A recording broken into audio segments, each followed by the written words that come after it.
Thank you, Mr. Speaker. The Prime Minister's annual statement to Parliament presumably reflects his government's view of the state of the nation and its political priorities. So what is to be found in yesterday's speech?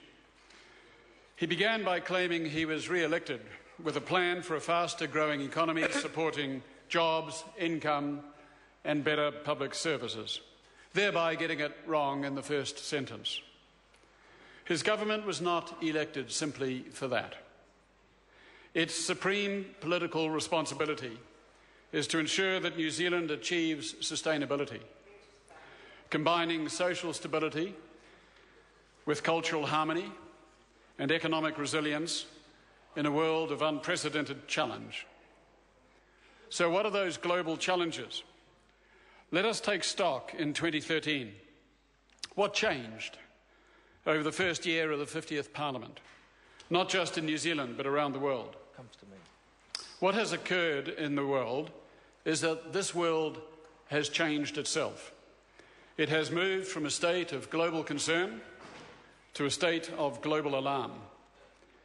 We have had extreme weather events. In fact, we are experiencing them now as we speak. Hurricane Sandy in North America a few months ago was the largest ever recorded in the Atlantic. It cost $66 billion in damage and business interruption. Australia has become a tectonic hot plate. The lucky country now spawns annual heat waves, forest fires and devastating floods. The challenge of climate change is only one of the global problems we face in the early 21st century. Of the 9 planetary boundaries we must live within, humanity is transgressing 3 already: climate change, biodiversity loss and nitrogen depletion. Our global ecological footprint is at 50% overshoot. These are the factors that will influence us, whether we like it or not. These are the true drivers of the global economy and therefore the New Zealand economy, whether the Prime Minister understands it or not. Mr. Key's preoccupation with the financial dimension of life prevents him from embracing a broader view of society befitting a national political leader. The need for a broader view is especially acute today in light of the global challenges affecting us all. This even applies down here in New Zealand with its temperate climate and oceanic moat that once protected us. But no more. The global atmosphere knows no regional oceanic boundaries. The scientific findings of the past year make it clear that global climatic change is kicking in faster and more ominously than even the scientists had bargained for. The North Polar ice melt, the Greenland ice melt, the warming of West Antarctica are portents of great change. And the change is speeding up. Lord Nicholas Stern acknowledged just days ago that he had, quote, got it wrong. Climate change is already far worse than he thought it would be only 6 years ago when he released his report. We are no longer likely to achieve the 2 degrees Celsius limit that the international community set for itself only 2 years ago. We are now on target for 3.5 to 6 degrees. That takes us beyond the dangerous dimension of climate change, which the 1992 UN Convention sought to prevent, and into what the World Bank calls cataclysmic climate change. This, of course, omits the most ominous phenomenon of all, the methane release from the northern tundra seabed that risks taking us past the tipping points and into abrupt climatic change. Meanwhile, global emissions rose by a record amount in 2012, and our own national emissions soared as well. The Prime Minister speaks of exploiting this country's oil and gas for the sake of keeping Kiwi workers away from Western Australia. He derides the Green Party for advocating a halt. In this, he is egregiously wrong. Morally, economically, politically wrong. And he cannot get past his superficial witticisms against Labour sufficiently to perceive the 21st century world for what it is. What to say to a government that, in face of these developments, guts its domestic climate legislation and refuses to enter a second binding international commitment period? What to say to a Prime Minister who, in his annual statement to Parliament, omits climate change on the grounds that he touched on it last year? What to say to a Minister for Climate who says New Zealand is ahead of the curve, that it is time to move beyond Kyoto and join the largest polluters of the world, and who derides the global civil society when it criticises New Zealand for being one of the chief obstacles to progress at the UN conference in Doha? We say this to John Key and Tim Grosser. We say this: you are on the wrong side of history, both of you, in your respective ways. And this will be shown up for what it is before you leave office.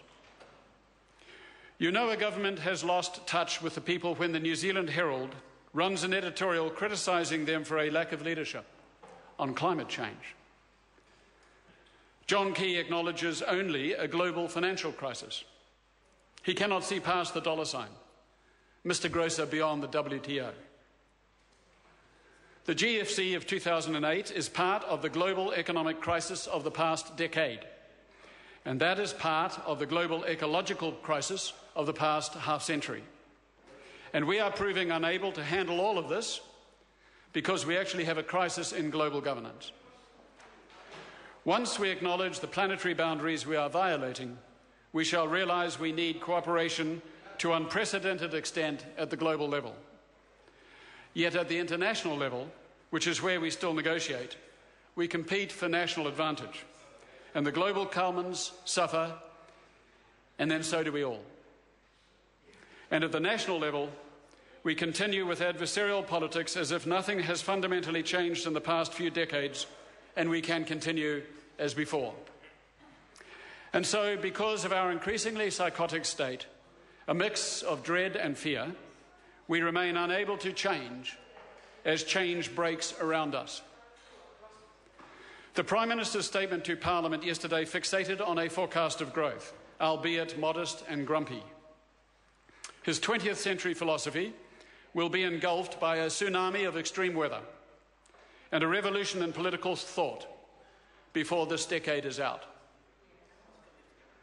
We say to the Prime Minister and to this House, New Zealand has an obligation to reduce our GHG emissions by 2020 within the range prescribed by the United Nations 5 years ago, by at least 25%.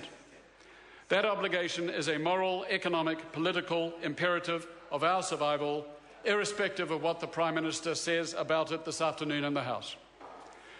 We need a 40-year carbon budget that sets a quantitative cap on our national emissions, composed of 5 yearly budgets that start in 2016 to 2020.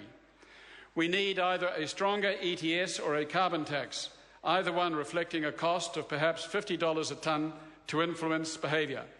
We need strong complementary measures to that.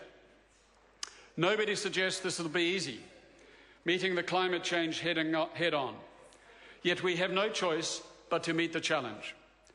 We have to somehow acquire the wit to link the global future with this nation's future. The economy, the ecology, the society, jobs, rivers, kids. National is into denial on climate change. They have given the climate portfolio to a 20th century trade negotiator, someone who lacks the nuanced understanding of 21st century politics and who cannot see the difference between the two. You're just jealous. Until we, and above all, the Prime Minister, acknowledges psychologically and politically that humanity is truly in a crisis situation, we cannot possibly solve it. I call on John Key to make 2013 the year where National gets up to speed with climate change, admit its mistakes of the previous year, and find common ground with the Green Party and all of us. For all of us to work together, inspiring all New Zealanders to rise to this challenge. Colin King.